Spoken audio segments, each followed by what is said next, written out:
Hey everybody, CW here, Card Wolf, because I'm always on the hunt for great cards, and today's video is not going to be at my usual location. As you can see, it is covered with stuff that I have unloaded from the storage cube that I sent to myself from Baltimore, where I filled it up with a lot of stuff, including a bunch of cards and collectibles, and this is just part of what I've brought in from that today, and it has taken up my entire table. Little Wolfie, as you can see, has no territory to roam around in, and I've got no space to open anything in, so I am going to have to go do that in a different part of the house, and we will do that in just a moment. I just thought you'd like to see some of the crazy mess that is in here. There's some binders here that I probably haven't gone through in, I don't know, 30 years or something. And many boxes of cards. Some are even in cigar boxes, which is kind of quaint of me to have put cards in those. But that's what we're working with here. I have found a lot of good stuff, and I will be showing some of that to you and going through that and letting you see. And also even found a couple of baseballs and some bats. You guys saw those, I think, in the video I did from Baltimore, one of those. And there's even an old Topps card locker right here, which is an old sort of storage thing that Topps used to make to store cards in. It's actually terrible to store cards in, yet I did it for 40 years. Those cards have been in there. It's full of cards. So I think they sold those in the late 60s and 70s. I haven't sold those for a long time that I'm aware of anyway.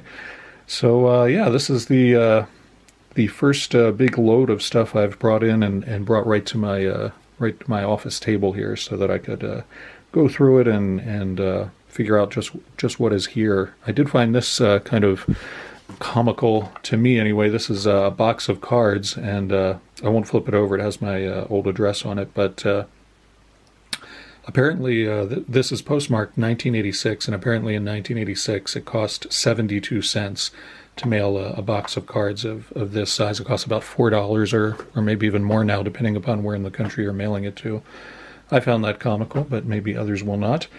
In any event, I'm going to go do the video in another part of the house, and hopefully I'll have this cleared off by tomorrow or the next day, and we can do a video in here. But for right now, I'm going to pause this and switch locations, and I'll be right back.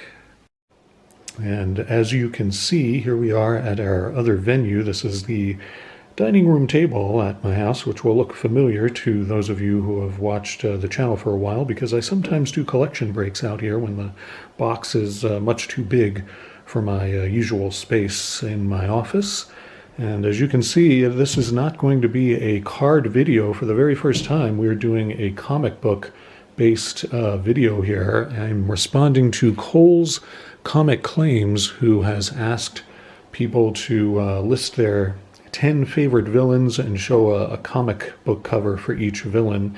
And I don't ever do these kinds of videos, but I've been wanting to do a comic book video for a while, and I really like Cole, and so I thought we'll give this a try and see how it goes. And this is just kind of it's really just that. Let's see how it goes, because I don't think I know comics as well as I used to, and certainly not as well as Cole or Gary, the casual comic guy, or Sean over at Slim's Comics and More, or many of the other people who I know collect comics and watch the channel. And I wanted to do a comic book video just because I know several of you do collect comics, and I do too, though not as actively as I used to. So I'll just get on with it here, and if I do something wrong or I break the rules or something like that, I'm sure that Cole can chastise me and let me know what I did. But we'll get started here. We're going to go from 10 to 1, so we'll start at number 10. My 10th favorite villain is Fang Foom, who is a Marvel villain and a really stupid villain, quite honestly. It's this dragon guy here. I'm using Monsters Unleashed #1 to demonstrate that, and the reason it's out of the sleeve there is because it also has an image on the back. It's a wraparound cover, which is very nice art by Steve McNiven, who always does a great job with the art. Fang Foom is a big dragon from outer space, I think. Honestly, I dislike this villain a great deal, but it came to mind a while ago. Whenever I'm reading a Marvel comic and Fang Foom shows up, I always kind of smile to myself and think, okay, this is going to get good. So clearly I actually like him on some level, even though I think he's completely ridiculous. So I don't know what to say about that. I guess he's my 10th favorite villain. I don't know. He's a completely ridiculous character that he was invented by Jack Kirby and Stan Lee, though, so I can't make too much fun of him because those guys are obviously legends in the comic industry. So anyway, that's number 10 for me. Number 8 is Jimmy Olsen, and I think I've got 2 covers for Jimmy Olsen. Yeah, I do. 2 covers for Jimmy Olsen there. In this one, he's got strength better than Superman, and in this one, look, he's got strength better than Superman again. I'm going to put that one down and move this one closer to the camera because this is Jack Kirby art, actually, for this, because Kirby was the editor at DC Comics for a while during this period.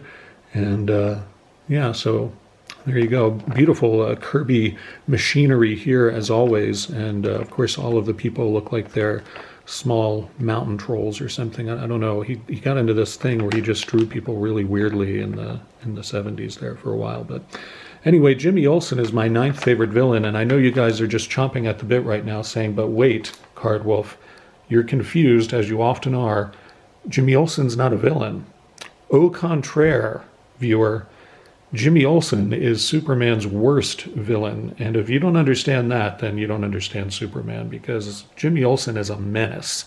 He gets Superman into so much trouble, and he's constantly fighting the guy and causing problems. Jimmy Olsen... He's not the worst villain in the DC universe, but he is Superman's most dangerous foe because he's tricked Superman into thinking he's his friend. If you don't understand that, I can explain it to you again, but Jimmy Olsen is my 9th favorite villain, and we can have a further discussion about that if that needs to happen.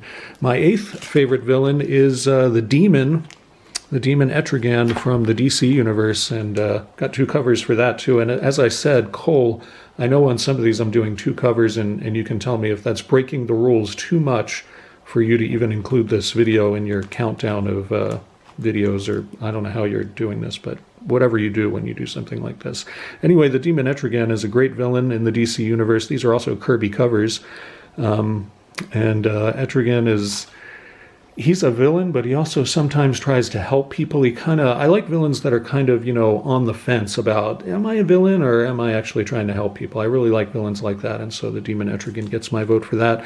My honorable mention is also on this cover. It's Clarion the Witch Boy, who is a really weird guy who I'm always kind of intrigued by whenever I see him in comic books. Clarion's just this sort of strange guy who can do magic and seems to have some weird relationship with the occult, but he's never really explained that I know of. Anyway, that's my honorable mention. I think, Cole, you had an honorable mention, so I thought I should have one too.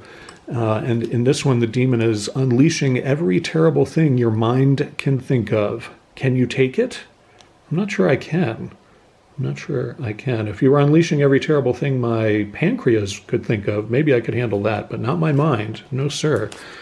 So the demon, what are we up to? I think we're up to number 7, if I'm counting correctly. My 7th favorite villain is on this cover, and there are several to choose from, but the one that is my 7th favorite villain is Harley Quinn, and not the regular DC continuity Harley Quinn, but only the animated series Harley Quinn, because she's kind of an interesting character. In that regard, she was the Joker's psychoanalyst, and then she fell in love with him, which is hard to believe, but sometimes that happens, I guess, and she decided to abandon her practice and become Harley Quinn, the Joker's girlfriend, and then eventually she outgrew that role and just became Harley Quinn. But anyway, she has a really, I think, a great story in the Batman animated comics and in the TV series as well. And I don't really like her character so much in regular DC continuity, but that's just me. She's very popular, and a lot of other people seem to like her, so, you don't have to listen to me by any means. Anyway, this is the Batman Adventures Annual #1. It's in terrible condition because this actually is a reader's copy that I keep in the main bathroom of the house so that guests have very quality reading material when they come to visit. So that's number 7. Number 6... My 6th most favorite villain, I'm confusing myself already, is Lex Luthor. And this is one of my favorite Lex Luthor covers and books. The concept here is, imagine if Luthor were Superman's father. So there's Luthor dressed up as Jor-El, and he's sending baby Superman off to be on planet Earth. And this is a very fun sort of thing. DC used to do these sort of what-if stories a lot more than they do now. Marvel sort of has taken over that now. But Lex Luthor, I mean, he's a great villain. He's just a guy, you know, he's just a human being, and yet he's up against Superman. And he often really vexes Superman and kind of has figured out ways to even beat Superman. So I give Lex a lot of credit. I mean, I think a lot of people would write him off as sort of, you know, a goofy Elon Musk type guy, but he's a lot more than that. And, you know, I don't think Elon Musk could possibly go up against Superman even if he wanted to. But Lex Luthor can, and so he is my sixth favorite villain. And fifth on my list of favorite villains is on this cover. It is not Dr. Doom. No, sir. It is not Captain Marvel either, and I'm not convinced as to whether the old Captain Marvel is a villain or not. But my fifth favorite villain is Skrulls. I think Skrulls are awesome villains. They may be the best villain in the Marvel Universe. They are awesome villains. They are shapeshifters. They can become anybody. They can become animals and I think other things as well. And, you know, I think they're just about unbeatable. I don't know how the heroes continue to triumph over them, quite frankly. And they always make the story a lot more interesting. As soon as you have a sense that, oh, Skrulls might be involved, then anything goes. You can't trust anything in a story, and that makes it so much more interesting. So they are awesome villains, and you know, I don't know how they don't win, frankly. If I were a Skrull, I'd be here like 5 minutes on Earth and do like 3 or 4 different things, and nobody'd be able to touch me. It wouldn't be that hard to set yourself up if you were a Skrull. But I'm not going to reveal what those things are, because one of you might be a Skrull. So third and fourth favorites are a tie, and this is another reason why Cole may penalize me for my video today, because 1 and 2 are a tie and 3 and 4 are a tie. But it makes sense as to why they are, and you'll see why that is in a minute. So number 4 is Black Widow, and I chose 2 covers for Black Widow because, I mean, they're both awesome. This one is the second printing of Black Widow number 1, her own series, which Mark Waid and Chris Samney did. And they had also done an awesome run on Daredevil. They did a fantastic run on that before they came over to do Black Widow. And they did a pretty good run on Black Widow, too. I mean, you can't really go wrong with Mark Waid or Chris Samney. They're both awesome. And I love this cover. Just a great piece of art by Chris Samney. But I also like this cover, too. I mean, you can't get better than that out of a comic book cover. That's just awesome. The colors and the cool pattern and just a great illustration there. So Black Widow is number 4 for me, and the reason I like Black Widow is not because she's, you know, hot or sexy or anything like that. I like her because she's also very ambiguous. You never know, is she a villain? She started out as a villain, and now she's on the Avengers, and yet you also never really know what her motivations are, who she's really working for. So I find that really intriguing with a villain. It makes, you know, I find stock villains where they're just evil for the sense of being evil and they just sort of rub their hands together gleefully and fondle their mustache. Those villains are boring.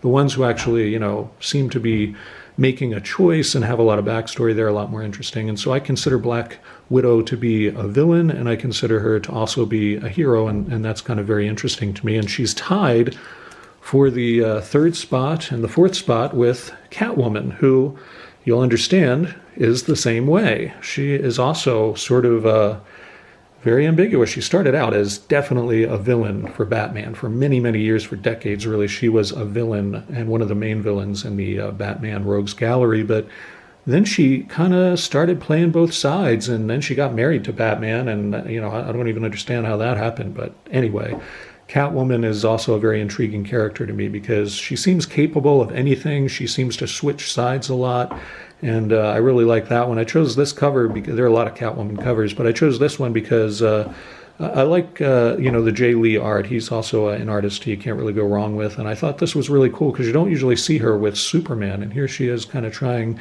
to win Superman over, and you can just see Batman about to tap Clark on the shoulder and say, I think you should step back away from Selina Kyle because she's really unpredictable and dangerous. So anyway, those are tied for 3 and 4, which I don't know if that's allowed, but that's what I did.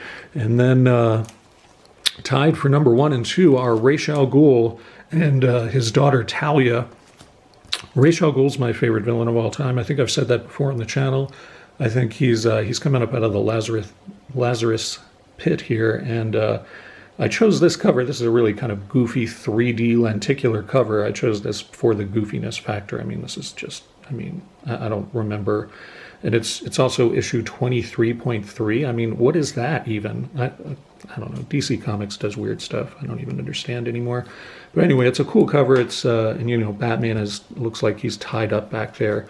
Anyway, Rachelle Ghoul is awesome. He I think is Batman's most dangerous foe. He kind of comes onto the scene already knowing that Bruce Wayne is Batman, and he does not mess around. He's got an agenda. He's, you know, leader of the League of Assassins. He's got a lot of good stuff going on, and you know, he's got a worldview that is very interesting too. He's a very complex guy for a comic book villain, and so I really find him quite an intriguing character, and he is my number one, and he's tied with his daughter Talia, who debuted in the same issue as him. This is a really beat up copy of this. I think I've had this since I was quite young, and you know, Talia is also pretty great. Talia is another one of those villains who sort of can't make up her mind. She's very loyal to her father, but at the same time, she's in love with Batman Bruce Wayne. And so she kind of has to go back and forth and switch sides, and you never know quite what Talia is going to do. So I find her very interesting in that regard. And so those are my two favorites. I can't think of anybody I like more than Rachelle Ghoul and his daughter Talia, and that is my top 10. I hope that it met with expectations, and I hope it defied expectations actually, and I hope that it stayed within the boundaries of your challenge, Cole. I mean, you know, the first time I'm doing comic books on my channel, and the first time I've ever done any kind of response to a challenge or a VR, which I don't enjoy, but I thought this time I would break my rule because I like Cole. He's a really nice guy. If you haven't been over to Cole's Comic Claims, you should check it out if you like comic books at all, because he's a really nice guy. He also opens cards, and he is kind of sharing the format of dorking with dice. You guys know that if you watch my channel. I roll a die and then pick packs out of a box to open, and Cole has been doing the same thing, which I think is awesome. I love watching it, and he has a much more interesting pack selection than I do. All of mine are baseball, and Cole opens different sports, and a lot of non-sport is in there too, which is really fun to watch. So anyway, that's what this was all about. If you don't collect comics and you watch this anyway, I really appreciate it, and I hope you guys will leave a comment and let me know what you thought of this, and let me know if this was okay, and if maybe you'd like to see more comic book content from the Card Wolf. Not often, but every now and again, you know, once in a while, maybe I could revisit some comic book stuff and talk about that. I hope you guys are having a really great weekend, and as always, happy collecting.